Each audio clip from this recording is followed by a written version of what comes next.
मेरे प्रिय मित्रों, आइए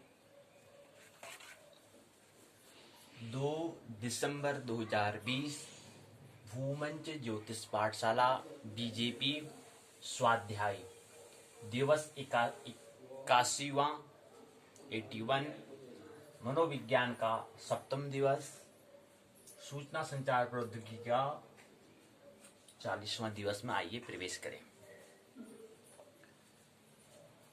सर्वप्रथम सूर्योदय 6:50, 1 मिनट और थोड़ा देर में, कल 49 आज 50, और अस्त जो होगा वो कल के ही समय में होगा 17:13 में। 6:50, 6:50 से 7:50, 20, 30, 1:40 हो चुका है। आइए हम भी दैनिक कार्य के अंतर्गत आने वाले स्वाध्याय में आइए प्रवेश करें। जानते हैं पाठशाला के 2 भाग होते हैं। पहले भाग में पाठ्यचर्या, दूसरा है पाठ्य चर्चा। पाठ्यचर्या में कुछ प्रश्न तैयार नहीं हो पा रहे हैं,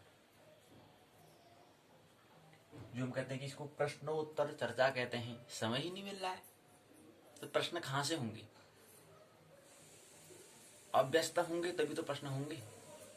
अव्यस्त में कुछ प्रश्न, कुछ चिंतन की बात आएगी, लेकिन इतने व्यस्त हो जा रहे हैं कि प्रश्न ही नहीं बन पा रहे हैं। तो आज भी यहाँ पर हम ज्यादा विस्तार से बात नहीं कर पाएंगे। एक सूत्र को लेंगे, एक विचार को लेंगे, उस पर हम विचार करेंगे, चिंतन करेंगे, मनन करेंगे। उसके बाद तत्क्षण हम पाठशाला के द्वितीय भाग में प्रवेश करेंगे। एक तो होता है कि हम किसी काम को करते हैं, उसमें करते रहना, उसमें लगे रहना। मतलब एक काम निपटाया दूसरे काम में। हमने उदाहरण के लिए हम सुबह उठे, हमने नहाना धोना कर लिया, पूजा भी कर ली, उसका तत्क्षण फिर क्या कहते हैं अखबार पढ़ना, वो लगाना पर लगाना, तत्क्षण हम लग जाते हैं। एक तो ये होता है कार्य में लग जाना, मतलब अपने आप को अब व्यस्त कर देना, बिजी कर देना अपने आप को। एक बात ये होगी, काम में कुछ ख्याल नहीं है, अव्यस्त में ही परमात्मा उतरते हैं। परमात्मा का जो हम विचार, जो चिंतन, जो हम सृजन कहते हैं, वो अव्यस्त में ही होता है, ध्यान के क्षण में ही होता है। लेकिन अपने आप को हम बिजी कर देते हैं। तो कुछ ऐसा ही हो रहा है। इसलिए यहाँ पर प्रश्नोत्तर तथा सूचना संचार प्रौद्योगिकी जो पाठशाला का पहला भाग कर रहे हैं, वहां पर हम कुछ जो मुख्य विषय, जो प्रश्न होना चाहिए, वो प्रश्न यहाँ पर मिल पा रहे हैं। कोई नहीं, 1-2 दिन ऐसा होगा, फिर बाकी दिन हावी नहीं होने देंगे। फिर हम कुछ चिंतन करेंगे, फिर हम अपना समय निकालेंगे, उसमें चिंतन करेंगे कि हमें पाठशाला के दूसरे भाग में क्या करना है। बीच में अच्छा क्रम चल रहा था। यहाँ पर हम पाठशाला पर पाठ्यक्रम पर बात कर रहे थे, यहाँ पर हम पाठ्यचर्या, यहाँ पर हमने सूचना संचार प्रौद्योगिकी के बारे में बात कर रहे थे। तो यहाँ पर एक मेटेरियल जो है, किस पर बात करना है, वो अभी फिक्स नहीं हो पा रहा है, वो निश्चित नहीं हो पा रहा है। एक पर्टिकुलर कौन सा प्रकरण पर, कौन से प्रसंग पर बात करना चाहिए, वो यहाँ पर नहीं बन पा रहा है।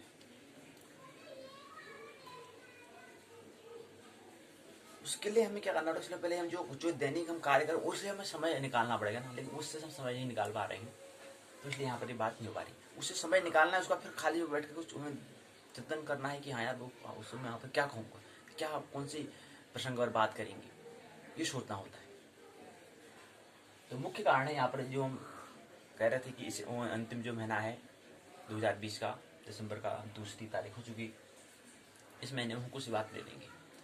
अगले साल तो यहाँ पर हमारा फिक्स है कि यहाँ पर हम क्या करेंगे, नेशनल एलिजिबिलिटी टेस्ट,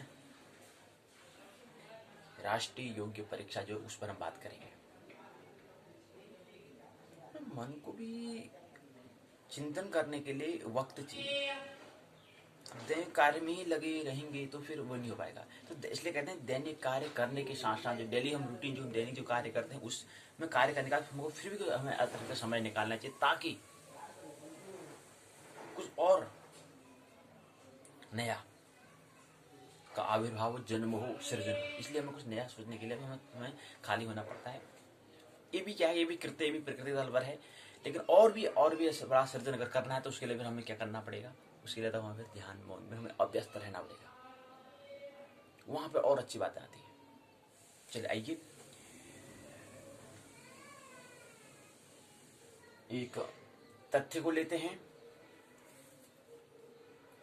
महत्वपूर्ण तथ्य है बुद्धि अर्थात विज्ञान की अर्थात सृजन की बात हो रही है। बुद्धि कभी भी एक सीमा में रहने से नहीं बढ़ती। बुद्धि जो इंटेलिजेंस है, जो हम बुद्धिमत्ता कहते हैं, वो कैसे बढ़ेगी, वो कैसे बढ़ती है? एक ही सीमा में, एक ही लिमिटेशन में होने से बढ़ जाएगी बुद्धि, बुद्धिमत्ता बढ़ जाएगी, आईक्यू बढ़ जाएगा, इंटेलिजेंट क्वेश्चन बढ़ जाएगा। ऐसी कोई भी चीज जिसके में बार बार हम क्या करते हैं, अभ्यास करते हैं, तो उसकी उस चीज उसमें क्या होता है, उसमें सृजन होता है, उसमें विकास होता है। अर्थात कहने का मतलब है गड्ढा खोदते हैं खोदते हैं खोदते हैं तो एक दिन जब गड्ढा खोदेंगे तो नीचे एक दिन पानी हमें मिल जाएगा, नहीं खोदे तो नहीं मिलने वाला है।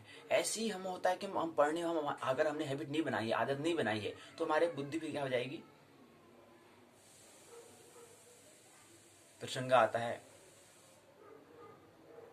कि पहले जो हमारे आदि मानव थे उनकी पूंछ हुआ करती थी, लेकिन पूंछ का कुछ विशेष खाल मतलब उपयोग नहीं होता था, तो धीरे धीरे पूंछ गायब हो गई।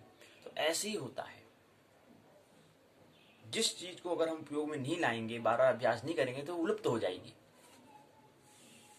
इसलिए अध्ययन पढ़ने का ये हमारा स्वभाव होना चाहिए, हमारी आदत होनी चाहिए, हमारी आदत होनी चाहिए, हमारी हैबिट होनी चाहिए, हमारा बिहेवियर, हमारा ऐसी आदत होनी चाहिए कि हम कुछ न कुछ पढ़ते रहें। नहीं तो जैसे पूछ लुप्त हो गई, ऐसी लुप्त हो जाएगी बुद्धिमत्ता, आईक्यू हो जाएगा। फिर यही है। तो ऐसी ही बुद्धि, इंटेलिजेंस, बुद्धिमत्ता कैसे आती है? कभी भी एक सीमा में रहने से। एक सीमा में रहने से मतलब क्या है? एक सीमा में रहने से मतलब ये होता है कि कोई भी काम कर रहे हो उसमें आप प्रश्न ही नहीं कर रहे हो, थिंकिंग ही नहीं कर रहे हो, करे जा रहे हो, बस हो गया। आप देखो 3 स्तर होते हैं। आप कोई काम कर रहे हो तो पहले बात तो उसको उसमें एक तो है कि करते रहना, ठीक है, ये तो प्रारंभिक स्थिति अर्थात ये बुद्धिहीन की स्थिति है, केवल करना है। लेकिन एक होता है मध्य स्थिति की, इसमें प्रश्न करना विचारशील की अवस्था कहलाती है। प्रश्न हमें करना होता है कि हाँ ये सही गलत का निर्णय करना होता है, बुद्धि की बुद्धिमत्ता को बढ़ाने के लिए हमें करना होता है, प्रश्न करना होता है, उसमें सत्यता की खोज के लिए हमें प्रश्न करना होता है। लेकिन तीसरी स्थिति जैसे हम खोज कर लेते हैं, उसके बाद में वही जो विचारहीन की अवस्था है, वही निर्विचार की अवस्था है। दोनों का स्तर एक जैसा होता है, लेकिन ख्याल रहे वहां पर मूर्छा की, यहाँ पर होश की, अमूर्छा की बात होती है। एक निर्विचार चित्त जब होता है वो भी काम करता है, वो निष्काम भाव से कर्म करता है, और एक विचारहीन वो भी कर्म करता है। पशु भी काम कर रहे हैं लेकिन वो विचारहीन की अवस्था है। तो दोनों अवस्था में थोड़ा समानता होती है, लेकिन विशेष खास अंतर यह है कि वो मूर्छा, वो अमूर्छा, वो जागे हुए, वो सोए हुए की अवस्था है, स्थिति है। तो पहला ये होता है, पहले अवस्था प्रारंभ अवस्था में हम प्रश्न ही नहीं करते हैं, पहली अवस्था में हम रहते हैं, दूसरी अवस्था में प्रवेश नहीं करते हैं, हम चिंतन ही नहीं करते हैं, तो हमारी बुद्धिमत्ता, हमारा आईक्यू नहीं बढ़ेगा। और आईक्यू जिसका नहीं बढ़ पा रहा है, बुद्धिमत्ता नहीं बढ़ा पा रहे हैं जो, अर्थात विकास नहीं कर पा रहे, इसका कहने का मतलब है, अर्थात अपने आप को परिवर्तन नहीं कर पा रहे, कहने का मतलब ये होता है, अपने आप में चेंजेस नहीं ला पा रहे, परिवर्तन नहीं ला पा रहे, क्योंकि प्रकृति का स्वभाव परिवर्तन है। तो परिवर्तन नहीं ला पा रहे हैं, उसके लिए हमें क्या करना पड़ता है?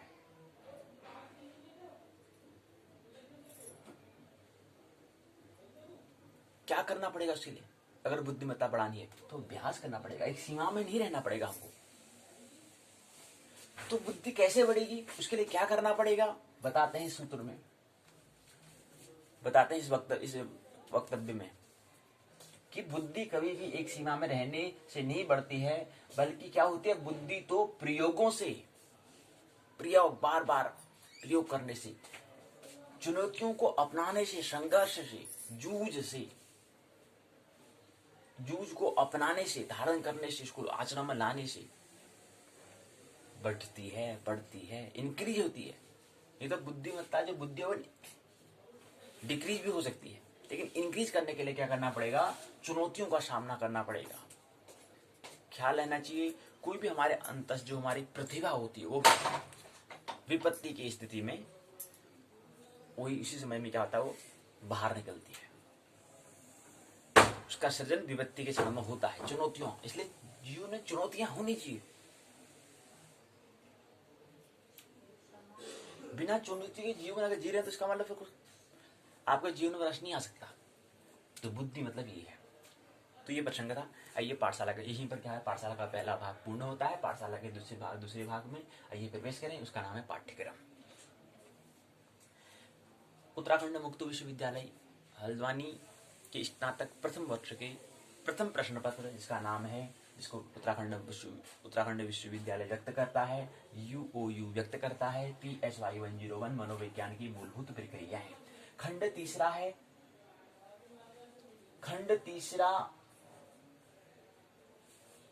के अंतर्गत हमने खंड तीसरे में प्रवेश किया। इससे पहले हमने पहले खंड में मनोविज्ञान से परिचय होने का प्रयास 3 इकाई वहां पर समझी। उसके बाद द्वितीय खंड के अंदर संवेदना और प्रत्यक्षीकरण, सेंसरी और परसेप्चुअल के बारे में समझा। तृतीय खंड के अंतिम आज 2 इकाइयों को हम लेंगे। उसके बाद भी तृतीय खंड भी क्या हो जाएगा, पूर्ण हो जाएगा। तृतीय खंड सीखना, स्मृति और विस्मरण। कल हमने सीखना, लर्निंग किसे कहते हैं, ये हमने समझने का प्रयास किया, और लर्निंग का स्वरूप, नेचर कैसा होता है, ये हमने समझने का प्रयास किया, और ये भी समझने का प्रयास किया कि थ्योरी के सिद्धांत क्या है, इस पर हमने कल बात की थी। उसके बाद कि हमने कहा था कि सिद्धांत के अंदर हमने कहा था कि कुछ पहले हम प्रयास हमें करना होता है, ट्रायल हमें करना होता है। उसके बाद हम जब ट्रायल करते तो हमें से कुछ मिस्टेक होती है, कुछ गलतियां होती हैं, कुछ भूल चूक होती है, और उसके बाद फिर जाके फिर हम काम करते हैं, फिर प्रयास करते हैं, फिर जाकर हमें जो काम कर रहे होते हैं उसमें काम करने में हमें अनुभव, सूझ हमें मिल जाता है, समझ में मिल जाती है, सूझ मिल जाता है। तो हमने कल 3 सिद्धांतों को समझने का प्रयास, प्रयास, भूल और सूझ मिले सिद्धांत जो था, इन 3 बातों पर क्या होता है, हम क्रिया होती है, सीखना हो पाता है।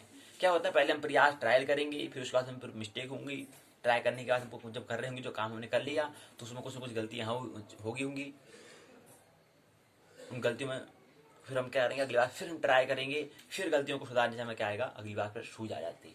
तो ये 3 चीज होती है, प्रयास, भूल और सूझ। समझ जाने के लिए हमें पहले प्रयास करना पड़ता है, ट्रायल करना पड़ता है। उसका फिर जब कोई कार्य पूर्ण हो जाता है उसके बाद फिर हम निरीक्षण करते हैं, उसका देखते हैं, अवलोकन करते हैं, जानते हैं कि मैंने काम ठीक किया या नहीं किया। मेरे को एक भाषण देने को मेरे को अवसर मिला था, उस भाषण को पहले मैंने एक प्रयास किया, उसको मैंने बोला मंच में जाकर के, तो मैंने बोला, उसका फिर मैंने इसको रिकॉर्ड किया था। मैंने रिकॉर्ड करने के बाद उसको मैंने जब घर आया, उसके बाद घर आकर मैंने देखा, उसको मैंने सुना कि मैंने जो मैं बोल रहा था उसमें मेरी कितनी त्रुटियां हुई, कुछ गलती हुई नहीं हुई, उसका अवलोकन करना। तो उसने देखा अपने आप में, देखा मैं भाषण दे रहा था, जब मैंने लेक्चर दिया, मैंने भाषण दिया, तो उसने कुछ न कुछ उसमें कमी रहेगी, तो उसका अगले बार फिर उसको भाषण देने का मिलेगा, स्वतंत्रता दिवस के दिन के उपलक्ष्य में एक दिन फिर उसको भाषण देने का अवसर मिलेगा, तो वहां पर वो गलती नहीं करेगा, उस गलती को नहीं दोहराएगा, तो दोबारा वो कर्म का प्रयास करेगा, ट्रायल करेगा। उसके बाद फिर उसमें जो इन्हें पहले भाषण में जो दिया था वहां पर जो त्रुटि हुई थी, जो गलती हुई थी, जो मिस्टेक्स हुई थी, उनको सुधारेगा। अगली बार फिर क्या करेगा, उसको जो दूसरी बार जब दे रहा होगा तो वहां से थोड़ा समझ उसको प्राप्त हो चुकी होगी कैसे भाषण देना होता है। फिर ऐसे ही क्रिया निरंतर चलती रहेगी तो फिर एक दिन क्या हो जाएगा, निपुण हो जाएगा, माहिर हो जाएगा भाषण देने में। ये है, तो 3 बातें होती हैं, ट्रायल, मिस्टेक्स एंड सेंस। 3 बातें होती हैं, प्रयास, भूल और सूझ। और सूझ को आने के लिए हमने कहा था कि बुद्धिमत्ता को मैंने चुनौतियां हमारे पास होनी चाहिए। वैसे जीवन तो हर चुनौतियों में है, एक संकीर्ण मार्ग, जैसे नट रस्सी में चलता है, ऐसे ही जीवन भी एक संकीर्ण मार्ग है। यहां पर आलस्य को त्यागना होगा, प्रमाद को भगाना होगा। अप्रमाद में हमें हमारा स्वभाव जो है वहां पर हमें प्रवेश करना होगा। नहीं तो आलस्य को अगर हम नहीं डालेंगे तो फिर आगे ये सुनहरा अवसर जो जीवन मिला है बार बार नहीं मिलता जी। बहुत पहले पिछले जन्म के किए हुए कर्म के आधार पर हमें ये जीवन मिला। एक सुनहरा अवसर, एक अपॉर्चुनिटी मिली है, यहाँ से छलांग हम लगा सकते हैं अंतस जगत में। यहाँ से हम मुक्त हो सकते हैं, निर्वाण को प्राप्त कर सकते हैं। बार बार एक विद्यालय जाना, हम घर में भी जा सकते हैं, घर में जाने का हमारे पास अवसर है। आत्मा का परमात्मा से मिलन का सुनहरा अवसर है, अच्युत का सुनहरा अवसर मिला है। थोड़ा सा अगर हाउसवर्क और नहीं चले तो च्युत हो जाएंगे, चूक जाएंगे। तीसरा खंड है लर्निंग, मेमोरी और फॉरगेटिंग, सीखना, स्मृति और विस्मृति। इसके अंदर कल हमने लर्निंग को समझा, आज हम स्मृति और विस्मृति को समझेंगे। दूसरी और तीसरी इकाई को खंड तीसरे के अंतर्गत। दूसरी इकाई में अनुकूलन, अनुकूल। हमने कहा था कि नदी में दो पत्ते हैं, एक पत्ता क्या होता है जहां को नदी का प्रवाह है वहीं को बहता है, एक पत्ता कहता है नहीं मेरे को, मैं ऊपर को बहूंगा। अब कितना ही वो अपनी जिद कर ले, लेकिन नदी तो उसको नीचे को ही बहा जाएगी, लेकिन उसके मन में कहता है कि यार मैं तो ऊपर को ही जाऊंगा। वस्तु उसके कहने से, लेकिन व्यर्थ में झंझट को ले रहा है, लेकिन जा तो फिर भी प्रवाह तो नीचे को ही, जा तो नीचे को ही रहा है, लेकिन फिर भी कह रहा नहीं मैं तो ऊपर को ही जाऊंगा भाई, नदी के प्रवाह के ठीक विपरीत जाऊंगा। तो ये विपरीत जाना और उसके साथ बहना, बहाव, तो अनुकूलन जो है ठीक जो जहां को नदी बह रही है वहीं को बह जाना, ये अनुकूलन। और उसके ठीक विपरीत जाना वो क्या कहता है, प्रतिकूलन कहलाता है। तो अनुकूल मतलब होता है कि एडजस्टमेंट करना, व्यवस्थित करना। जैसे प्रकृति के अनुकूल एडजस्ट हमें करना है, ख्याल हमें रहना चाहिए। ये बात हमें ख्याल रहे, विकास को आप नहीं वैसे समझे कि बार आप नौकरी कर रहे हैं, वहां पर अगर आप एडजस्ट करते हैं, किस बात को ध्यान रखते हुए एडजस्ट करना है, प्रकृति के अनुकूल को देखते हुए, अपने स्वभाव के अनुकूल देखते हुए। नहीं तो वहां पर ऐसा भी हो सकता है कि जो मालिक है उसके अकॉर्डिंग अगर तुम अपना अनुकूलन करने लग जाओगे तो आप मुक्त नहीं हो सकते। आप तो बंद गए, अब तो नौकर होगे, नौकर नहीं हो आप, मालिक हो। इसका आपको स्मरण रखना है, इसको ध्यान रखते हुए अपना एडजस्ट हमें करना होता है जी। मालिक आप ही रहना चाहिए, मालिक आप ही, अपने मालिक आप ही हैं, ये स्मरण आपको रहना चाहिए। तो अनुकूलन यहां पर बात करेंगे। अनुकूल मतलब होता है अनुकूल से अनुकूलन बना है, इनकी एडजस्ट हमें कैसे करना होता है प्रकृति की। मैंने वही कहा था, नीति का मतलब भी वही होता है, नियम का मतलब, सिद्धांत मतलब जो हम कानून बनाते हैं उसका मतलब भी यही होता है। कूटनीति वो भी वही है, नीति का मतलब वही होता है कि जहां पर क्या है प्रकृति का अनुकूल चल सके, प्रतिकूल नहीं जाना है। प्रतिकूल मतलब अगेंस्ट हमें नहीं जाना, उसके अगेन हमें नहीं बढ़ जाना है। अगेंस्ट बढ़ेंगे वो प्रवाह में, जो नदी के प्रवाह में दो पत्ते हैं, एक पत्ता बह रहा तो बड़ा आनंद है, वो तो उसको कुछ चलना ही नहीं पड़ रहा है, वो तो जहां को नदी जा रही है वहां को जा रहा है। लेकिन जो ऊपर को जाने वाला प्रयास करने वाला जो पत्ता ऊपर को जाने का प्रयास कर रहा है, हालांकि जा तो नीचे को ही रहा है वो, लेकिन उसके मन में कह रहा है कि मैं तो ऊपर को जाऊंगा, लेकिन व्यर्थ का झंझट ले रहा है, व्यर्थ का कार्य कर रहा है। तो ऐसा व्यर्थ का कार्य हमें नहीं करना, हमें अगेंस्ट हमें नहीं जाना है प्रकृति के, अपने स्वभाव के। तो दूसरा होता है अनुकूल। तो यहाँ पर प्रतिकूलों के बारे में, अगेंस्ट की बात नहीं करेंगे हम, यहाँ पर अनुकूलन अर्थात अनुकूल एडजस्टमेंट के बारे में बात करेंगे, कैसे हमें व्यवस्थित करना होता है, कैसे हमें सामंजस्य करना होता है, कैसे हमें तालमेल बिठाना होता है, समन्वय करना होता है, उसको समझने का प्रयास यहाँ पर करेंगे दूसरी इकाई में। तीसरी इकाई में हम यहाँ पर स्मरण और विस्मरण, मेमोरी और फॉरगेटिंग को समझने का प्रयास करेंगे। मूव और रिमूव, स्मरण और विस्मरण, इस पर हम ध्यान करें, इस पर हम तीसरे इकाई में समझने का प्रयास करेंगे। आइए क्रमशः प्रवेश करें इकाई में। पहली बात, इकाई दूसरे में पहली प्रस्तावना, दूसरा उद्देश्य, अनुकूलन को समझेंगे। अनुकूलन में एडजस्टमेंट जो है उसको दो तरह से, एक क्लासिकी अनुकूलन होता है, एक प्रवर्तन अनुकूलन होता है। क्लासिकी अनुकूलन के अंतर्गत दो भाग आते हैं। मित्र पेवलोव के प्रयोग होते हैं, अनुकूलन के हिसाब से उन्होंने कुछ प्रयोग बताया है, उस प्रयोग को समझने का प्रयास करेंगे। उसके बाद क्लासिकी अनुकूलन जो है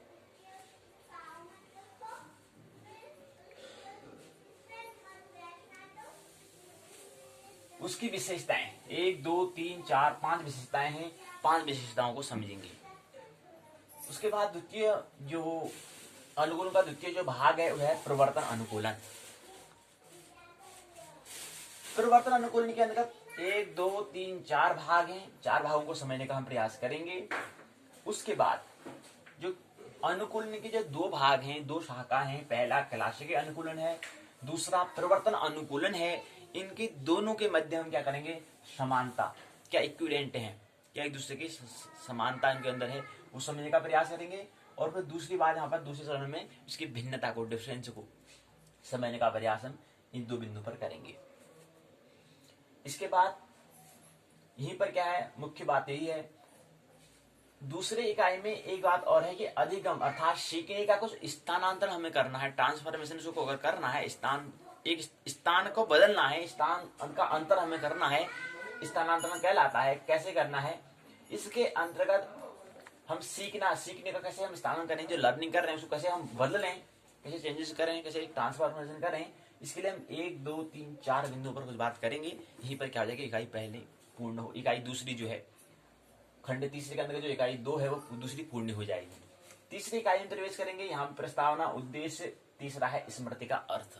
जो मेमोरी हम कह रहे हैं, जो हम मेमोरी है, जो रिमेम्बर हम याद कर पाते हैं, जो हमारी याददाश्त है, रिमेम्बर से है याददाश्त जो है, जो हमारी मेमोरी है, उस मेमोरी का मतलब क्या होता है, उसका अर्थ क्या है,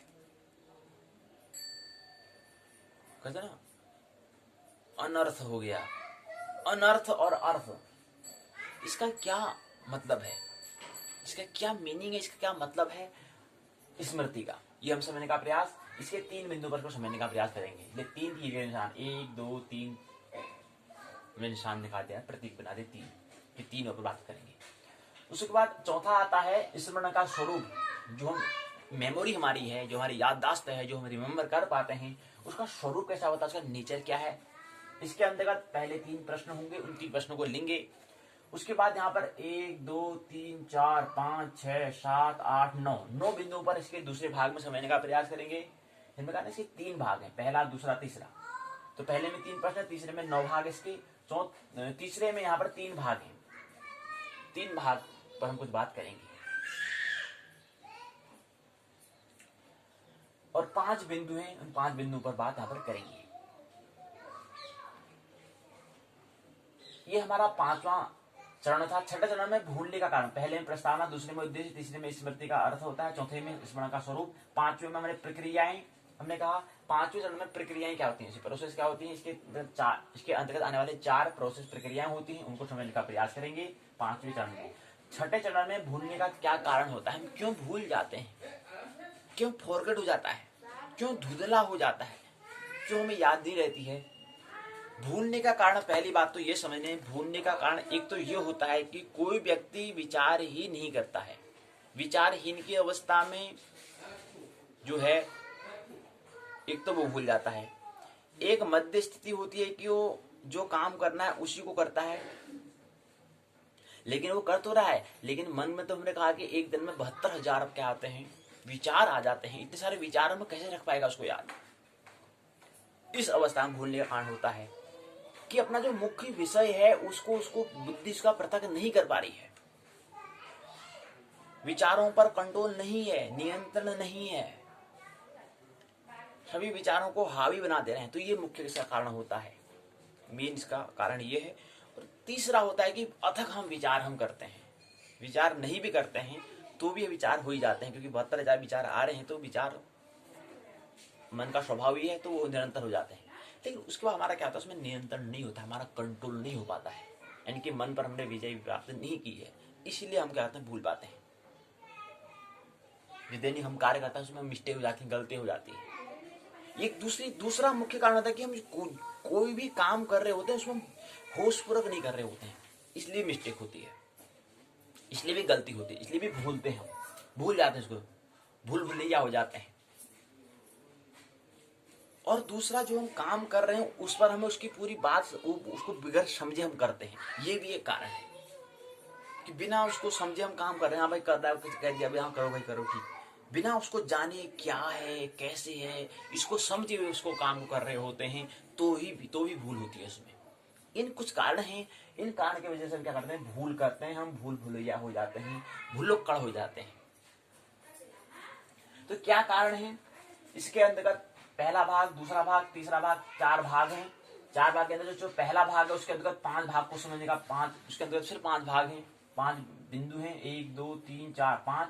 दूसरे भाग में 1 2 3 4 5 6 7 8 9 भाग को और समझेंगे दूसरे वाले भाग में। तीसरे वाले में फिर पुनः क्या है, 3 भाग हैं, उसका चौथा भाग को समझने का प्रयास करेंगे। तो ये इसके क्या है, भूलने के कारण मुख्य क्या है, 4 के अंतर्गत पहले के फिर क्या है 5 हैं, दूसरे के फिर 9 हैं, तीसरे के फिर 3 हैं। इन भाग को समझने का हम प्रयास करेंगे।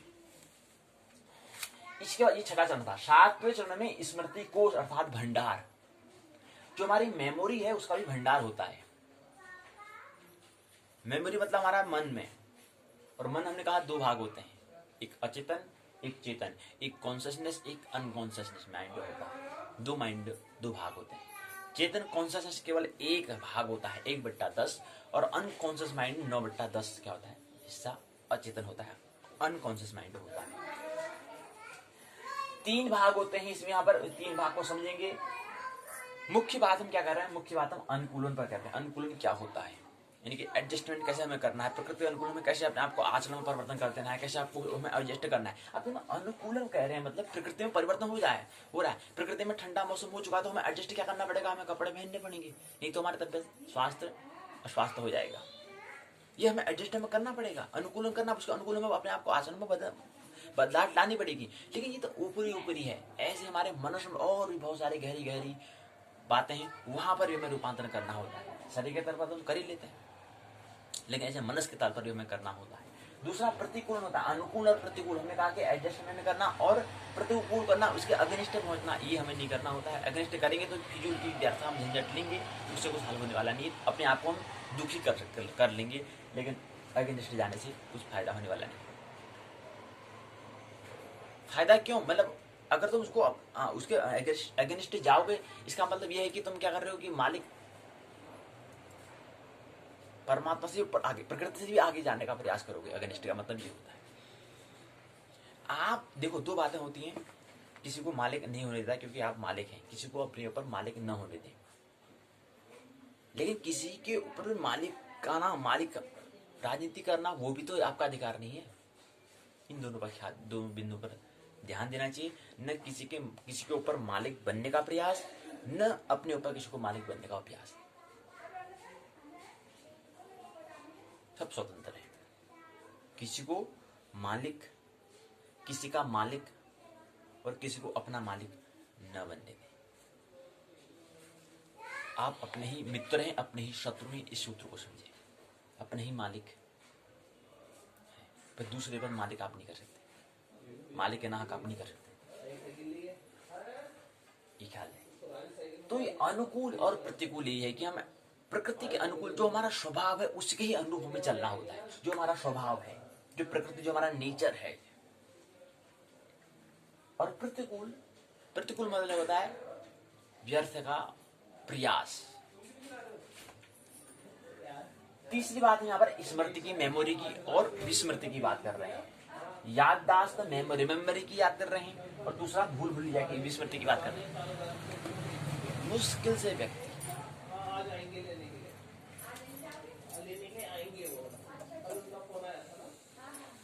यहाँ पर बुद्ध का जो प्रसिद्ध वचन है कि उत्पत्ति और विनाश के बिना दर्शन किए, बिना उत्पत्ति और विनाश के दर्शन का एक दिन जीना, उत्पत्ति और विनाश के बिना दर्शन के 100 साल जीना, की अपेक्षा एक दिन जीना श्रेष्ठ है। उत्पत्ति और विनाश का दर्शन किए बिना 100 साल जीना, उत्पत्ति और विनाश का दर्शन का एक दिन जीना श्रेष्ठकर है। क्यों? एक दिन में भी हम क्या कर सकते हैं, अपने जो याददाश्त, जो हमारी पहले की जो मेमोरी है उसको हम याद कर सकते हैं। हम मेमोरी की, स्मृति की बात कर रहे हैं, याददाश्त की बात कर रहे हैं। हमें याददाश्त हमारे अनकॉन्शियस माइंड में तो वो तो भरा है, लेकिन कॉन्शियस माइंड में वो नहीं आ पाता है। पूरा भंडार, पूरा खजाना हमारे अनकॉन्शियस माइंड में है, लेकिन कॉन्शियस माइंड में वो नहीं है, चेतन मन में नहीं है। इसलिए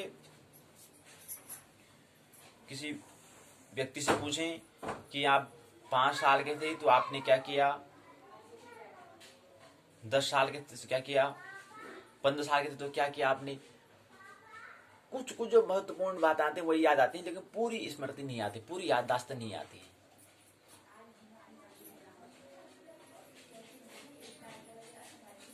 बहुत प्रतिभाशाली मेधावी व्यक्ति जो होगा वही याद कर पाता है। लेकिन बुद्ध कहते हैं कि बिना उत्पत्ति और बिना विनाश के दर्शन करके आप जी रहे हैं। महत्वपूर्ण है कि हम कहाँ से आते हैं, कहाँ से हम जाते हैं। अर्थात उसके लिए क्या करना पड़ेगा, उसके लिए अगर हम कोई व्यक्ति 21 साल का है तो 21 साल से तो 20 साल में, तो 19 साल में, 18, 17, 16, 15, 14, 13, 12, 11, 10, 9, 8, 7, 6, 5, 3, 2, 1, फिर 0, फिर गर्भ में आगे, फिर गर्भ में आगे। तो उससे पहले क्या थे, हमारे से पहले जीवन क्या था, फिर उसके आगे, फिर उसके आगे, इसे विपरीत हमें चलना होता है। तब जाके हमें एक जन्म का पहले स्मरण हमें करना होता है। पूरा अचेतन में पड़ा है। टाइम ट्रैक वही चीज है, टाइम ट्रैक में हम वही कर सकते हैं। जाति में स्मरण, बुद्ध कहते हैं जाति स्मरण, मतलब वही होता है कि अपना पहले पूरे अपने आप को झांकना कि हम इससे पहले क्या थे। तो 0 हो गया, फिर गर्भ में आगे, उससे पहले भी क्या थे, इससे पहले कौन सी योनि को शरीर में थे, कौन सी योनि में थे, उसको देखना होता है। तब जाके जब ये इस जन्म का हमें याददाश्त आ गया, फिर अगले जन्म में क्या थे, इससे पहले, इससे अगले जन्म में पहले हम क्या थे, इससे अगले जन्म पहले हम क्या थे, ये सब हो सकता है। सब हमारे अनकॉन्शियस माइंड में स्थित है। तो ये चीज है कि याददाश्त, स्मृति में स्मरण कितना हमें आ पाता है, ये भी हमारे प्रतिभा पर, ये भी हमारे क्षमता पर निर्भर करता है। लेकिन महत्वपूर्ण बात तो ये कि हमें उत्पत्ति, ओरिजिन और विनाश, डाई, उसका हमें दर्शन हो जाना चाहिए। मतलब इस जीवन का जो हम 21 साल का कोई व्यक्ति है तो उसका भी 21 साल का, उससे पहले से 20 साल में क्या काम किया है, इसका इस जन्म का पूरा उसको स्मरण आ जाए। पूरा जो अनकॉन्शियस माइंड में जो पड़ा है, अचेतन में पड़ा है, उसको चेतन में लिया है। उस चेतन में लाने का फिर उसे इससे पहले जीवन क्या था, तो वहां से उसको समझ में आएगा कि यार हाँ, ये तो ऐसी प्रक्रिया चलती जा रही है, ये बर्तन तो बार बार वही हो रहा है, वही पुनरावृत्ति हो रही है। तब जाकर उसको छलांग फिर आगे लगेगी, जो मूल है, जो घर की याद आएगी, तब जाकर वहां छलांग लगाने के लिए। तो वहां से तो बुद्ध का ये वचन है, यही कहना चाहते हैं कि हमें उत्पत्ति और विनाश का हमें दर्शन कर लेना चाहिए, ताकि फिर बाद में आवागमन से हम बार बार यहाँ पर आना जाना नहीं लगा रहे। बहुत बार आ चुके हैं, बहुत बार जा चुके हैं, बहुत बार कर चुके ये काम, बहुत बार, तो अब नहीं। इस बार जो सुन रहा अवसर है, इसको नहीं गवाएंगे। तो मनुष्य जब जीवन मिला तो वहां से यही हमें करना चाहिए। यहाँ से हमें उत्पत्ति और विनाश का पहले दर्शन हमें करना चाहिए। और योनि में और शरीर हमें जब धारण किया, वहां पर तो हमें अधिकार ही नहीं है, वहां तो हमें बिल्कुल हमें अधिकार ही नहीं है, क्योंकि उसके लिए हमें एक योग्य व्यक्ति, एक योग्य शरीर की आवश्यकता होती है। और वह योग्य शरीर कौन सा है, मनुष्य शरीर है, जहां से हम जो मूल है, वहां मूल जो है वहां पर हम जा सकते हैं। उसके लिए योग्यता मनुष्य शरीर है केवल, ये हमें ख्याल है। तो आइए, ये हमने समझने का प्रयास किया। बाकी हमने कल बात कर ली थी कि 70 साल के जीवन में 4000 बार सेक्स संभोग एक व्यक्ति करता है। एक सेक्स में 1 से 10 करोड़ तक वीर्याणु जो अणु होते हैं, उसका क्या होता है, अधोगमन होता है, गमन होता है। इसकी बात यहां समझाने का हमने प्रयास यहां पर किया है। अब आइए मुख्य प्रकरण प्रथा समझते हैं मुख्य प्रकरण क्या है? अनुकूलन, स्मरण और विस्मरण, एडजस्ट, मेमोरी और फॉरगेटिंग को समझिए।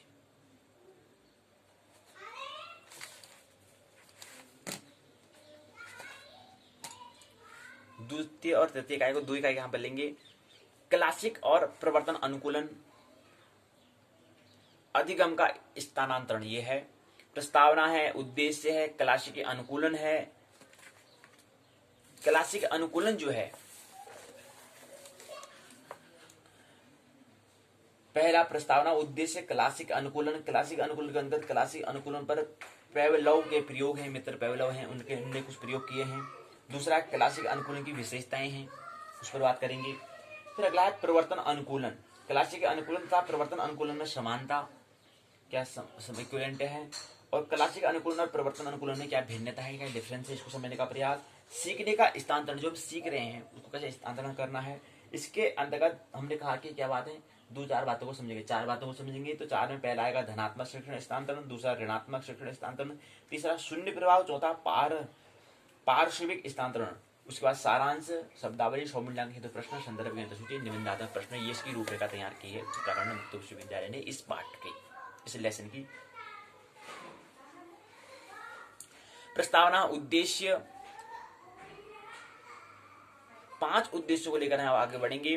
क्लासिक अनुकूलन क्या होता है? क्लासिक अनुकूलन एकल अनुक्रिया सीखने का एक प्रकार है जो मूलतः पेवलक नामक रूसी शरीर क्रिया शास्त्री के क्लासिक प्रयोग पर आधारित है।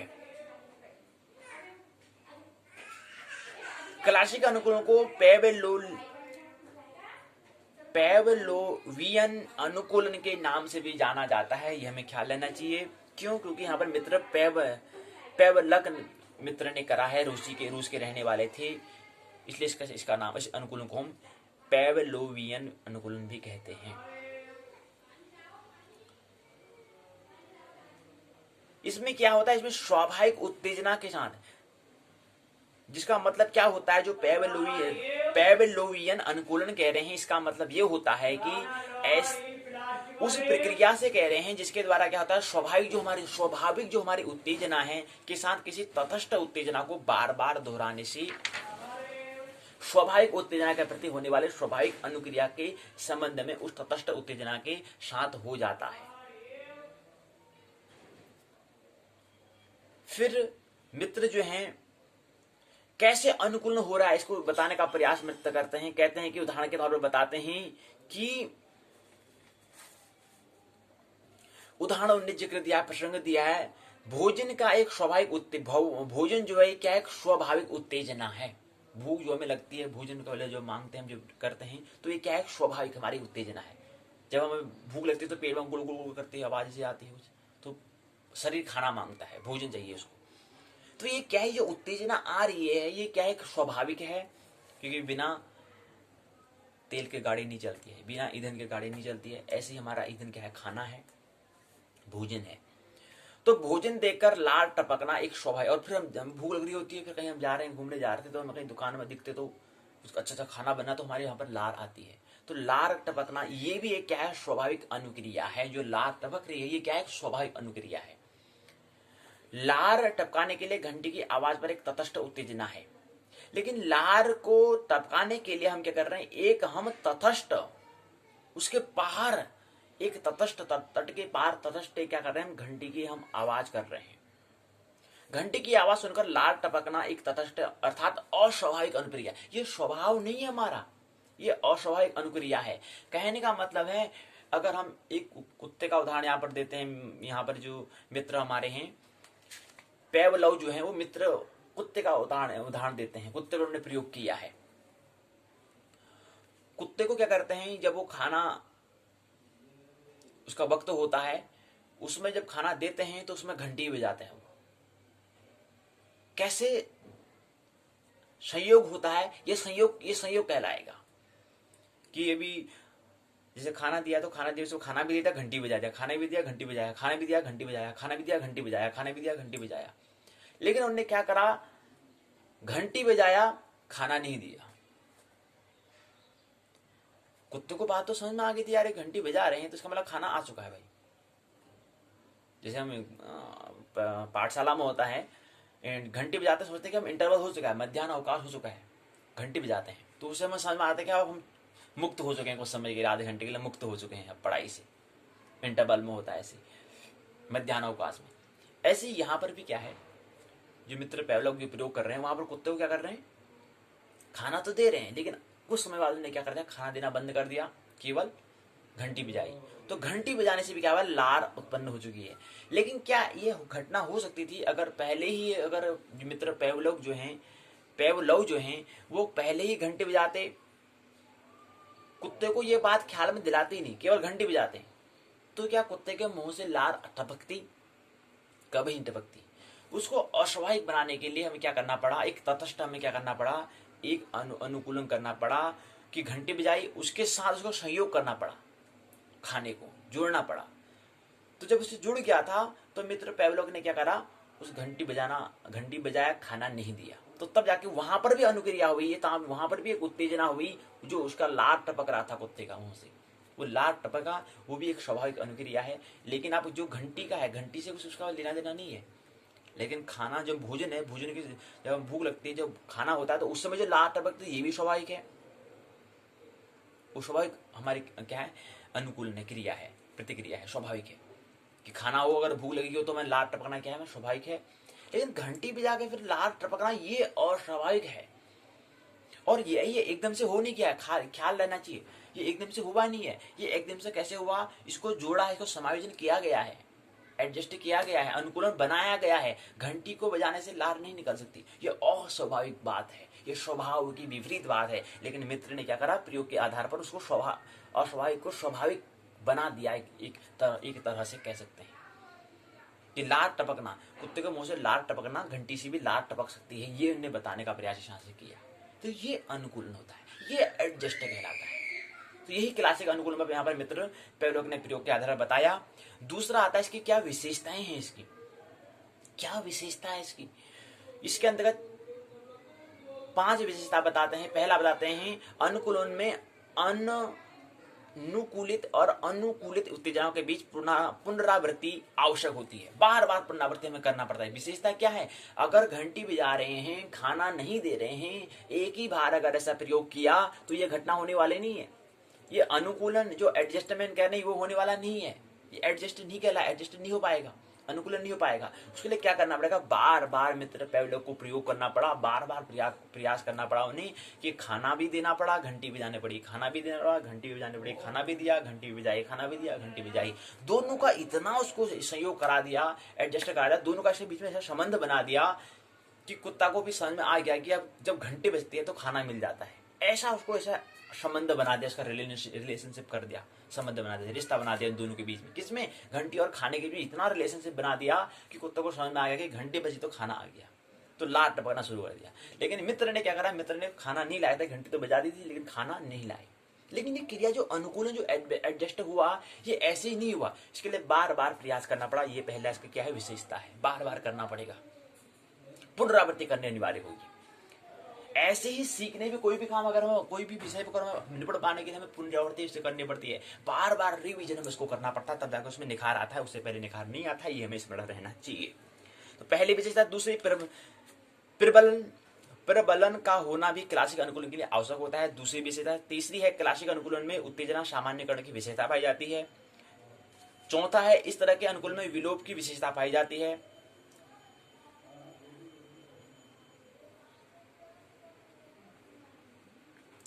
आप कह रहे हैं कि इस तरह के अनुकूल में विलोप की विशेषता भी पाई जाती है, ख्याल रखना चाहिए।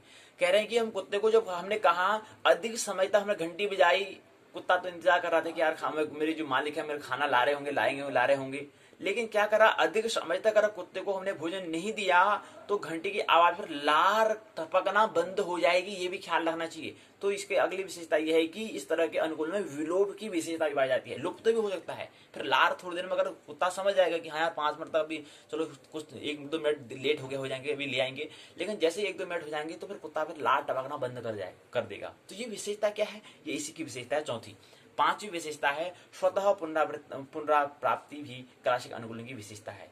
पुनराप्राप्ति, जब प्राणी अनुकूलित उत्तेजना के प्रति सीखी गई प्रतिक्रिया को करना छोड़ देता है, उस उत्तेजना को जारी रखता है, तो प्राणी फिर खुद ही उस प्रतिक्रिया को कर बैठता है। तो पेवलक कह रहे हैं कि कुत्ते ने भोजन की आवाज में घंटी के प्रति लार को गिराना छोड़ दिया, लेकिन जब घंटी बजाना जारी रखा तो कुत्ते कुछ समय के बाद मुंह में स्वतः लार टपकना प्रारंभ हो चुका है। ये क्या है? इसकी पांचवी विशेषता है, स्वतः पुनराप्राप्ति भी क्लासिक अनुकूलन की विशेषता है।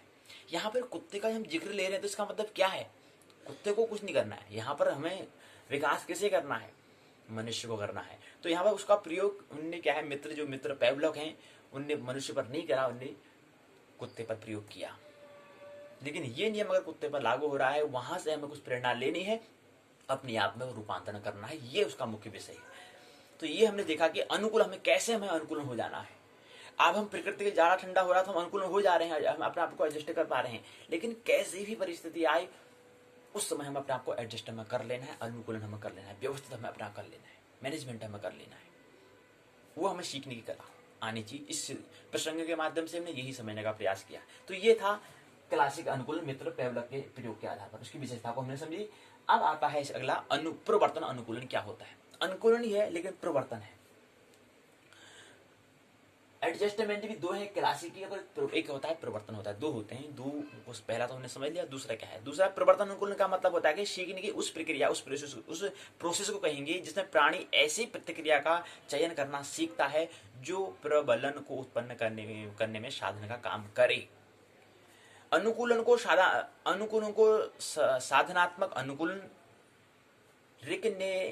रियन अनुकूलन भी हम कहते हैं, ये हमें ख्याल रखना चाहिए।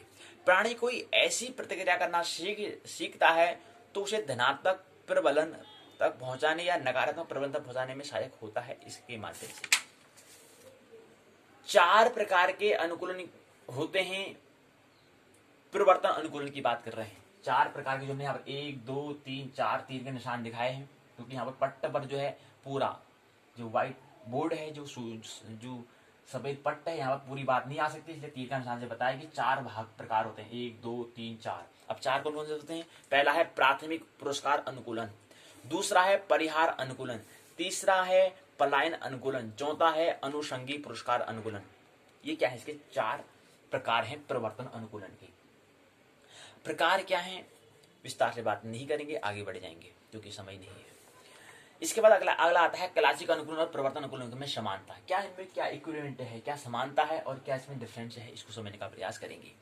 तो पहली बात, दोनों अनुकूलन द्वारा सीखने के ही 2 प्रकार होते हैं। दोनों अनुकूलन, चाहे प्रवर्तन हो चाहे क्लासिक हो, दोनों अनुकूलन में क्या होता है? सीखने के ही 2 मुख्य प्रकार होते हैं। 2 प्रकार होते हैं सीखने के मुख्य। पहली इसमें समानता तो ये है। दूसरी समानता है कि दोनों प्रकार के अनुकूलन में उत्तेजना प्रतिक्रिया संबंध को सीखने का आधार माना गया है। दोनों अनुकूलन में ये समानता पाई जाती है। ये दोनों में क्या है? समान गुण है।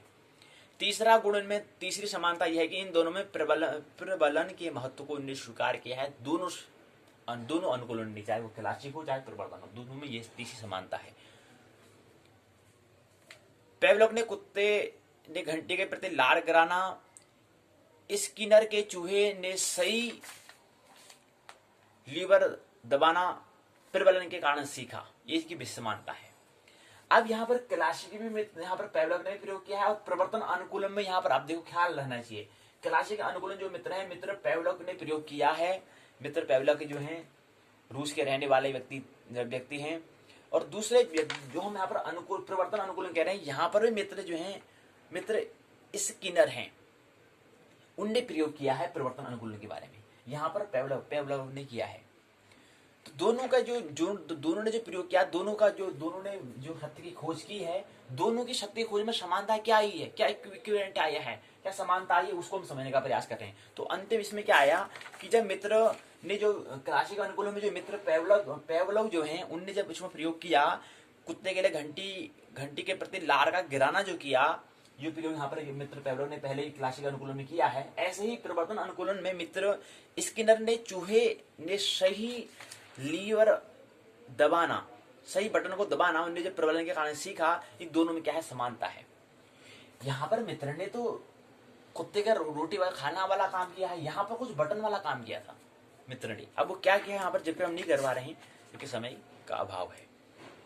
प्राथमिक पुरस्कार अनुकूलन, दूसरा परिहार अनुकूलन, तीसरा पलायन अनुकूलन, चौथा अनुसंगी पुरस्कार अनुकूलन।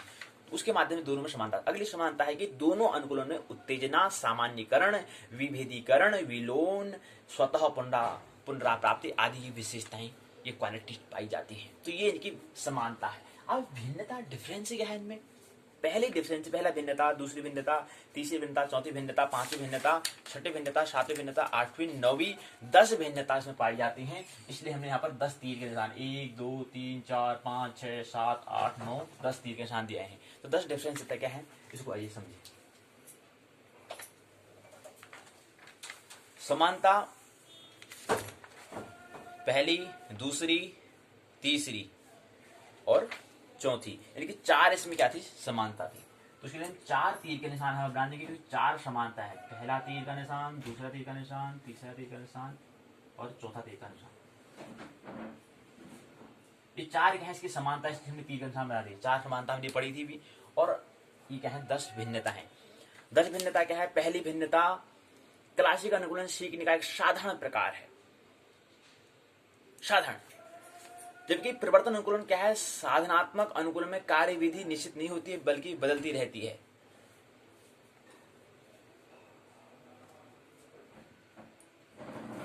दूसरे में भिन्नता, क्लासिक अनुकूलन में 2 उत्तेजनाओं के बीच संबंध या साहचर्य स्थापित करने की आवश्यकता पड़ती है।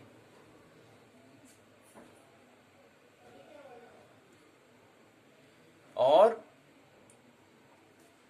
जबकि दूसरी ओर जो अनुकूलन जो है, परिवर्तन अनुकूलन जो है, उसमें साधनात्मक अनुकूलन में बहुत सी प्रतिक्रियाओं में से एक ऐसी प्रतिक्रिया होती है जिसमें प्रबलन को प्राप्त करने में सहायक हो।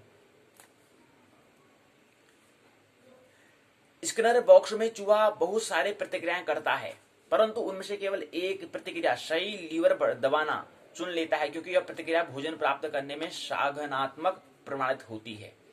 तो ये दूसरी विशेषता, साधनात्मक अनुकूलन में बहुत सी प्रतिक्रियाएं में से एक ऐसी प्रतिक्रिया होती है जो प्रबलन को प्राप्त करने में सहायक होती है। ये दूसरी इसी भिन्नता है। जबकि उसमें क्या था, क्लासिक अनुकूलन में 2 उत्तेजनाओं के बीच में संबंध, साहचर्य स्थापित करने की आवश्यकता पड़ती है। संबंध, अभी हमने रिलेशनशिप कहा ना, कहा कि जब वो मित्र पेवलक जो मित्र प्रयोग कर रहे थे, उनने घंटी और जो भोजन है उसके बीच में रिलेशनशिप, रिश्ता बनाया। वो रिलेशनशिप कैसे बना, उसके लिए बार बार प्रयास करना पड़ा। ये संबंध कहलाएगा, ये रिलेशनशिप कहलाएगा, ये रिश्ता कहलाएगा। भोजन और घंटे के बीच जो रिश्ता बनाया मित्र पेवलक के प्रयोग के द्वारा। पहले ये संयोग की बात है, और रिश्ता जो होता है वह संयोग की बात होती है। जो संबंध जो होता है वह संयोग की बात होती है। जो किसी के घर में जन्म लिया, मैंने वो लिया, वैसे ये संयोग की बात है। जैसे घंटी और भोजन का संयोग है, ऐसे ही जो हमारा जीवन में रिश्ते होते हैं वो भी एक संयोग की बात है, चांस की बात है। ये चांस कहलाता है, ये संयोग कहलाता है। ये चाहे अपने जो हमारे रिश्ते होते हैं वो हो, चाहे यहाँ जो रिश्ता बना रखा है मित्र पेवलक ने जो रिश्ता बनाया है घंटी और उसके बीच में, क्योंकि एक स्वाभाविक बात है, एक अस्वाभाविक बात है। क्योंकि घंटी बजाने से कोई लार नहीं गिरती, क्योंकि घंटी बजाने से कोई भूख हमारी पूर्ण होने वाली नहीं है, भूख पेट भरने वाला नहीं है, तो इसलिए अस्वाभाविक है। लेकिन भोजन लगने जो, अगर हम जब हम भूख लगी है, भोजन से हमारा जो लार टपकना, ये स्वाभाविक प्रक्रिया है। लेकिन ये अस्वाभाविक और स्वाभाविक के बीच में संबंध जो बना दिया है, ये जो बना, ये जो एक दूसरे जुड़े, इस जुड़े का नाम क्या है, रिश्ता है, रिलेशनशिप है। इसके बीच का जो बना है, जो क्रिया जो आपस में जुड़े, इस मिलन का नाम क्या है, रिश्ता है, यह संबंध है, रिलेशनशिप कहलाएगा। लेकिन रिलेशनशिप क्या होता है, संयोग होता है, केवल चांस होता है, ये हमें ख्याल रखना चाहिए। तो रिश्ता क्या है, संयोग की बात है, चांस की बात है। चांस हुआ कि घर में मैंने जन्म लिया, चांस की बात है, मेरे संयोग बना, ऐसा संयोग बना, ऐसा रिश्ता बना, तो संयोग की बात हुई। जैसे कुत्ते को संयोग बना दिया तो घंटी बजाई तो लार टपकना शुरू कर दिया। लेकिन लार टपकना क्या, निरंतर लार, रोज लार टपकेगी नहीं, टपकेगी। एक बार टपक गई तो अगली बात कुत्ते को भी समझ में आ जाएगी, यार हाँ तो ना समझ, स्वभाव के विपरीत हो रही भाई, स्वाभाविक बात नहीं है, तो लार टपकना स्वतः ही बंद हो जाएगी। ये है तो रिलेशनशिप जो रिश्ता होता है वो भी स्वाभाविक संयोग चांस होता है, ये हमें ख्याल रखना चाहिए। तो दूसरी इसकी क्या है, भिन्नता। तीसरी भिन्नता, क्लासिक अनुकूल में प्राणी का व्यवहार पुरस्कार प्राप्त करने के लिए साधनात्मक नहीं होता है, जबकि परिवर्तन अनुकूल में प्राणी का व्यवहार पुरस्कार को प्राप्त करने में साधनात्मक होता है। यह इसकी भिन्नता तीसरी है। चौथी भिन्नता, क्लासिक अनुकूल में प्राणी निष्क्रिय रहता है और जबकि परिवर्तन या साधनात्मक अनुकूलन में प्राणी सक्रिय रहता है। ये इसकी चौथी भिन्नता है। भिन्नता ख्याल रखना, दोनों के बीच में डिफरेंस की बात कर रहे हैं। क्लासिक अनुकूलन और परिवर्तन अनुकूलन में भिन्नता की बात कर रहे हैं। समानता की हमने 4 बात कर ली है, 4 बिंदु पर हमने समझ लिया है। अब भिन्नता की बात कर रहे हैं। तो चौथा भिन्नता ये है। पांचवी भिन्नता, क्लासिक अनुकूलन में पशु को प्रत्येक प्रयत्न में प्रबलन दिया जाता है। जैसे पशु चाहे जैसा भी व्यवहार करे या न करे, हर बार उसे प्रबलक, जैसे भोजन, मतलब यहाँ पर प्रबलक जो बात कर रहे हैं, जैसे भोजन की हम बात कर रहे हैं, भोजन प्राप्त होता है। जबकि दूसरी ओर जो परिवर्तन अनुकूलन है, वहां पर साधनात्मक अनुकूलन में ऐसा नहीं होता है। यह हमें ख्याल रखना चाहिए। वहां पशु को पुरस्कार या प्रबलन तभी मिलता है जब वो सही प्रतिक्रिया करेगा। चूहे को एक वहां पर जो मित्र जो स्किनर ने स्किनर ने क्या करा था, स्किनर ने वहां पर जो मित्र प्रयोग करते हैं वो एक बॉक्स में रख देते हैं चूहे को। बॉक्स में चूहे को रख दिया, वहां पर एक बटन भी रख दिया, मतलब बटन नहीं, मतलब चूहे को, मतलब क्या करता है, चूहे को किसी बंद में एक पिंजरे में चूहे को रख दिया, साथ में बटन भी रखा है, सब चीज व्यवस्था कर रही है। लेकिन चूहे को आप बाहर निकलना है, तो बाहर जब वो संयोग कुछ न कुछ, हाँ अगर हम कोई बंद कर दी तो हम भी बाहर आने का प्रयास करेंगे। तो ऐसे चूहा भी जो स्किनर ने जो प्रयोग किया है, वो प्रयोग क्या किया कि किसी पिंजरे पर क्या चूहे को रख दिया है, तो अब चूहे को बाहर आना है, तो कैसे आएगा, बार बार प्रयास करता है, कभी वहां मारता, कभी वहां मारता, कभी वहां मारता, कभी वहां मारता, कभी वहां मारते मारते मारते मारते संयोग से एक ऐसा होता है कि ठीक जहां पर बटन होता है वहां पर उसका हाथ पहुंच जाता है और तब वो बाहर आ जाता है। लेकिन कितने प्रयास उसने किए, कितना उसके बाद ट्रायल उसने किया होगा, कितनी बार उसने फिर भूल करी होगी, पहले यहाँ मारा होगा तो वहां पर बटन, यहाँ पर उसका बटन यहाँ पर हुआ होगा। तो बहुत उसने पहले प्रयास किया, ट्रायल किया, ट्रायल करने में बहुत सारी भूल हुई, मिस्टेक हुई। उसके बाद फिर आगे उसने क्या करा, एक करते करते करते करते एक बार क्या हुआ, ठीक बटन में आ गया, पिंजरे से बाहर निकल आया। और जैसे ही बाहर निकल आता है तो उसको पुरस्कार मिलता है। जब सही प्रतिक्रिया, मतलब जब पिंजरे से बाहर आया तभी उसे क्या मिलेगा, पुरस्कार मिलेगा। जबकि लेकिन यहाँ पर ऐसा नहीं होता है। क्लासिक अनुकूलन में ऐसा पुरस्कार पहले भी मिल जाता है, चाहे व्यवहार कैसे ही करो। लेकिन यहाँ पर जो दूसरा अनुकूलन, जो परिवर्तन अनुकूलन है, वहां पर पुरस्कार तभी मिलेगा जब सही प्रतिक्रिया करोगे, तभी मिलेगा।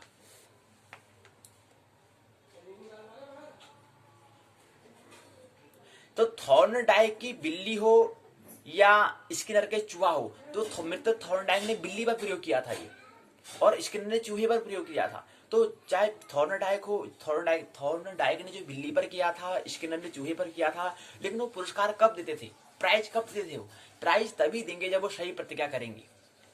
अब प्रतिक्रिया जो पुरस्कार है, पुरस्कार तौर में क्या देंगे, मतलब खाना, वो भी खाना भी है, क्या पुरस्कार है। साइकिल दे देना, ये दे देना, ये पुरस्कार नहीं है। नहीं, यहाँ पर मित्र कहते हैं कि हम पुरस्कार इनको तभी देंगे, अर्थात खाना तभी देंगे, जब नोबेल प्राइज तभी देंगे इनको हम, जब क्या करेंगे, जब ये सही प्रतिक्रिया करेंगे, जब सही काम करेंगे, तभी इनको नोबेल प्राइज मिलेगा। इससे पहले नोबेल प्राइज नहीं मिलेगा, इससे पहले भारत रत्न नहीं मिलेगा। ये ख्याल रखना चाहिए। अगली विशेषता है कि क्लासिक अनुकूल में अनुकूलित उत्तेजना और अनुकूलित प्रतिक्रिया के साथ साथ अनुकूलित उत्तेजना भी विशिष्टता स्पष्ट होती है, जबकि साधनात्मक या परिवर्तन अनुकूलन में अनुकूलित उत्तेजना विशिष्ट रूप से परिभाषित निर्धारित नहीं होती है। अगली विशेषता है सातवीं, छठी तो ये होगी, सातवीं है क्लासिक अनुकूलन में अनुकूलित उत्तेजना तथा अनुकूलित उत्तेजना का युग्मन ही प्रबलन कहलाता है। जबकि दूसरी ओर जो परिवर्तन जो है, वहां पर साधनात्मक अनुकूलन में प्राय भोजन या पानी को भी प्रबलन माना जाता है, यह ख्याल रखना चाहिए। जबकि वहां पर क्या माना जाता था, वहां पर जो क्लासिक अनुकूलन है वहां पर दोनों प्रबलन महत्व बताया। वहां पर अनुकूलन में अनुकूलित उत्तेजना तथा अनुकूलित उत्तेजना का युग्मन ही प्रबलन उन्होंने माना। तो प्रबलन वहां पर क्या है, यहाँ प्रबलन क्या है, ये हमने समझने का प्रयास है। भोजन और पानी को यहाँ पर प्रबलन मानते हैं कि उसमें परिवर्तन अनुकूलन है। परिवर्तन को हम साधनात्मक अनुकूलन भी कहते हैं, यह रखना चाहिए, ख्याल रखना चाहिए। आठवां, इसमें क्या होता है, इसमें प्रत्यर्थी व्यवहार वास्तव में प्रत्यक्ष रूप से उत्तेजना के अधीन होता है। उत्तेजना के उपस्थित होने पर व्यवहार या प्रतिक्रिया का होना निश्चित होता है। दूसरे परिवर्तन अनुकूलन में किसी विशिष्ट उत्तेजना के अधीन नहीं होता है, उत्तेजना द्वारा उत्पन्न नहीं होती बल्कि प्राणी द्वारा किया जाता है। तो ये 8वीं विशेषता है, ऐसी 9वीं विशेषता है, ऐसी 10वीं विशेषता है। विस्तार से बात नहीं कर पाएंगे, लेकिन 10 विशेषता, 10 भिन्नता डिफरेंस होती है।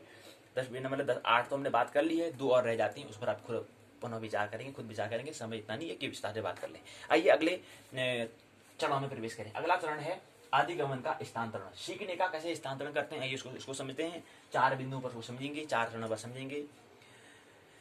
पहली बात कहते हैं कि जो स्थानांतरण होता है, स्थानांतरण सीखने का स्थानांतरण क्या है? व्यक्ति प्राय अपने पूर्व की योग्यता या कौशल का उपयोग बाद की परिस्थितियों में करता है। अपने दैनिक जीवन में जब कभी हम कोई दक्षता या प्रशिक्षण अर्जित करते हैं तो उसे देखते हैं कि इसका प्रभाव बाद में किसी अन्य कार्य में संपादन करने में पड़ता है। जैसे हम कोई पढ़ाई कर रहे हैं, पढ़ते हैं, आगे क्यों पढ़ते हैं? ताकि हम आजीविका अपनी जरूरतों को पूरा कर सकें, शारीरिक जरूरतें, मानसिक जरूरतें और आत्मिक जरूरतों को पूरा कर सकें। इसलिए हम शिक्षा का अर्जन करते हैं। इसलिए हम प्रशिक्षण हमें मिलता है, ट्रेनिंग हमें दी जाती है, प्रशिक्षण हमें दक्षता प्राप्त करते हैं, ताकि भविष्य में आगे हम आजीविका करियर मतलब पैसे कमा सकते हैं, आजीविका रोजी रोटी कमा सकें, अपनी दैनिक जरूरतों को पूरा कर सकें, अपनी जो बेसिक जरूरतें, जो मूलभूत जरूरतें हैं, हमको पूर्ण कर सकें। इसलिए हम क्या करते हैं? शिक्षा प्राप्त करते हैं। तो सीखने का स्थानांतरण क्या है? सीखने का स्थानांतरण क्या है? जो हमको पूर्व में कार्य संपादन में बनी आदत का बाद में कार्य संपादन पर पड़ने वाले इस प्रभाव को स्थानांतरण प्रभाव हमने कहा। तो ये स्थानांतरण कहलाया है ना, कि हम जो पहले पढ़ रहे थे, हम जो स्कूल जा रहे थे, सुबह पढ़ रहे थे, 5-6 घंटे स्कूल में जो समय दिया गया था, वहां पर क्यों पढ़ रहे थे? ताकि आगे भविष्य में हमें उसका क्या करना पड़ेगा? रूपांतरण हमें करना पड़ेगा। वहाँ अभी जो पढ़ाई है, इसी माध्यम से हमें कुछ रोजी रोटी कमानी होगी, दैनिक कार्य, अपनी जो जरूरतें हैं, जो अपनी बेसिक जरूरतें, जो मूलभूत जरूरतें हैं, उनको पूर्ण करनी होगी। इसलिए हम यहाँ पर कर रहे थे। तो ये क्या कहलाएगा? स्थानांतरण कहलाएगा, ट्रांसफॉर्मेशन कहलाएगा। 3 प्रकार के स्थानांतरण होते हैं। शिक्षण स्थानांतरण से हमारा अभिप्राय है किसी एक कार्य के सीखने का किसी दूसरे कार्य पर पड़ने वाले प्रभाव से है। शिक्षण स्थानांतरण मतलब क्या है? कि किसी एक कार्य के सीखने का किसी दूसरे कार्य पर पड़ने वाला प्रभाव को कहते हैं। स्थानांतरण 3 प्रकार के, धनात्मक, ऋणात्मक और शून्य। अब धनात्मक शिक्षण स्थानांतरण क्या है, इस पर बात करें, विस्तार से बात नहीं करेंगे, समझ लें कि ये भी है करके कितने स्थानांतरण होते हैं। दूसरा ऋणात्मक शिक्षण स्थानांतरण। तीसरा है शून्य प्रभाव। एक चौथा भी होता है पार्श्विक स्थानांतरण भी होता है। तो ये 4 क्या होते हैं? स्थानांतरण होते हैं। उदाहरण के लिए बट का सही उच्चारण सीख लेने के फलस्वरूप बच्चों को पुट का सही उच्चारण सीखने में कठिनाई होती है। पेल जेल शुद्ध लिखना सीख लेने के बाद जेल शब्द को शुद्ध लिखना सीखने में कठिनाई होती है। तो ये चीजें हैं। अच्छे से बता रखा है कि धनात्मक क्या होता है, धनात्मक शिक्षण स्थानांतरण क्या होता है, ऋणात्मक शिक्षण स्थानांतरण क्या होता है, शून्य प्रभाव क्या होता है, पार्श्विक स्थानांतरण क्या होता है, ये सब बताने का प्रयत्न पर किया गया है। सारांश में कोई बात समझें। पहली बात तो ये है कि जब क्लासिक अनुकूलन रूसी शरीर क्रियाशास्त्री मित्र पेवलोव द्वारा कुत्ते के लार मापन प्रयोग पर आधारित एकल अनुक्रिया सीखने का एक प्रकार होता है, जिसको हम पेवलोवियन अनुकूलन भी कहते हैं। इसमें किसी स्वाभाविक उत्तेजना के साथ किसी तटस्थ उत्तेजना को बार बार प्रस्तुत करने पर उस तटस्थ उत्तेजना के साथ भी क्या है, शांत भी वही अनुक्रिया होने लगती है। जैसे घंटी बजाने से लार कुत्ते की टपकना प्रारंभ हो चुका था, जबकि नहीं टपकना चाहिए था, क्योंकि लार घंटी बजाने से कोई भोजन माना पेट भरने वाला नहीं है, लेकिन हो जा रहा है। तो ऐसी क्रिया को हमने क्या कर दिया, ये अनुक्रिया तटस्थ उत्तेजना के साथ भी अनुक्रिया होने लगती है, जो स्वाभाविक उत्तेजना से उत्पन्न होती है। लेकिन किससे हुई? और लार टपकना हमारा क्या है, जो लार टपकना वो स्वाभाविक है। तो स्वाभाविक अनुक्रिया से क्या होती है, जो तटस्थ उत्तेजना है वो भी उत्पन्न हो जाती है। मतलब घंटी के माध्यम से, घंटी के से क्या होता है, हमारी लार टपकती है। लेकिन लार टपकना हमारा क्या है, स्वभाव है, स्वाभाविक है। भूख लगी तो लार टपकेगी, भूख लगी या कोई खाने वाली चीज होगी तो लार टपकेगी, ये स्वाभाविक है। लेकिन तटस्थता के साथ भी अगर संयोग हो जा रहा है तो ये किसके कारण हो रहा है? तटस्थ उत्तेजना जो हो रही वो स्वाभाविक उत्तेजना से उत्पन्न होती है, हमें ख्याल रखना चाहिए।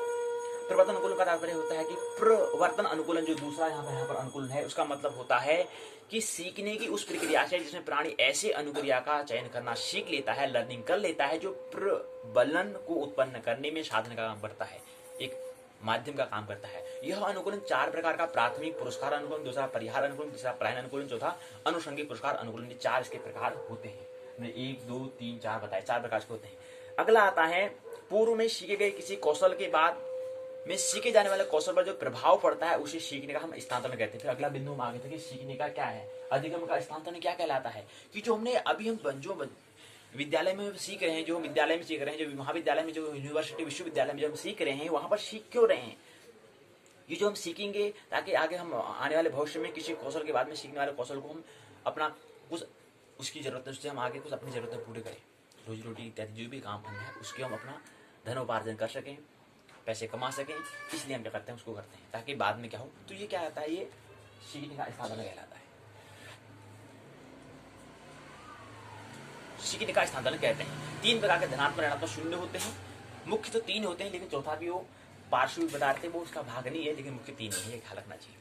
क्लासिक अनुकूलन क्या होता है, क्लासिक अनुकूलन में वह प्रक्रिया के द्वारा स्वाभाविक उत्तेजना के साथ किसी तटस्थ उत्तेजना को बार बार दोहराने से स्वाभाविक उत्तेजना के प्रति होने वाली स्वाभाविक अनुक्रिया को का संबंध उस तटस्थ उत्तेजना के साथ हो जाता है, उसको हम क्लासिक अनुकूलन कहते हैं। तो क्लासिक अनुकूलन में क्या है, क्लासिक अनुकूलन में हमने बता दिया कि तटस्थ की जो घंटी है उससे भी लाभ उत्पन्न हो जाती है। तो ऐसी जो अनुकूलन है, ऐसी जो एडजस्टमेंट हम कर रहे हैं कि घंटी बजाने से भी अपने आप को एडजस्ट हम कर दे रहे हैं, मतलब लात टपकना शुरू कर दे रहा है कुत्ता, तो वो क्या कहलाता है, क्लासिक अनुकूलन कहलाता है। प्रवर्तन अनुकूलन वह प्रक्रिया जिसमें प्राणी वैसी अनुक्रिया का चयन करना सीख लेता है जो प्रबलन उत्पन्न करने में साधन का काम करता है, ऐसे अनुकूलन को हम प्रवर्तन अनुकूलन कहेंगे। प्राथमिक पुरस्कार अनुकूलन क्या होता है, परिहार अनुकूलन क्या होता है, प्रायण अनुकूलन क्या होता है, यहाँ पर बताने का प्रयास किया है। अनुषंगी पुरस्कार अनुकूलन क्या होता है, पार्श्व स्थानांतरण क्या होता है, शरीर के किसी एक भाग के अवयव द्वारा अर्जित कौशल या योग्यता का शरीर के दूसरे भाग के पूरक अवयवों में स्वतः स्थानांतरण जो हो जाना, जिससे कि शरीर का वह अनावस्थ भाग भी उस कौशल का संपादन करने लगे, पार्श्व स्थानांतरण अनुकूलन कहलाता है। ये यहीं पर क्या है, बात पूर्ण हो जाती है और ये अध्याय तीसरा है, दूसरा अध्याय पूर्ण हो जाता है खंड तीसरे के अंतर्गत। स्वयं मूल्यांकन हेतु प्रश्न दिए गए हैं, संदर्भ ग्रंथ सूची दी गई है। निबंधात्मक प्रश्न, क्लासिक अनुकूलन से आप क्या समझते हैं, इसकी विशेषता पर प्रकाश डालिए। दूसरा प्रश्न है प्रवर्तन अनुकूल को परिभाषित करो, विभिन्न प्रकारों को उदाहरण से बताओ। तीसरा है क्लासिक और प्रवर्तन अनुकूल में क्या अंतर है, उसको बताओ। चौथा प्रश्न है सीखने का स्थानांतरण क्या कहलाता है, विभिन्न प्रकार के शिक्षण स्थान को उदाहरण के साथ बताना, प्रस्तुत करो, बताओ। यही प्रक्रिया इकाई दूसरी पूर्ण होती है। तीसरे का ये अभी के खंड पूर्ण तभी होगा जब तीसरी इकाई पूर्ण होगी। खंड तीसरा है स्मृति का अर्थ स्वरूप, इसको समझने का प्रयास करते हैं। आइए, स्मरण विस्मरण जो है इसको हम कल की पाठशाला में ले लेंगे।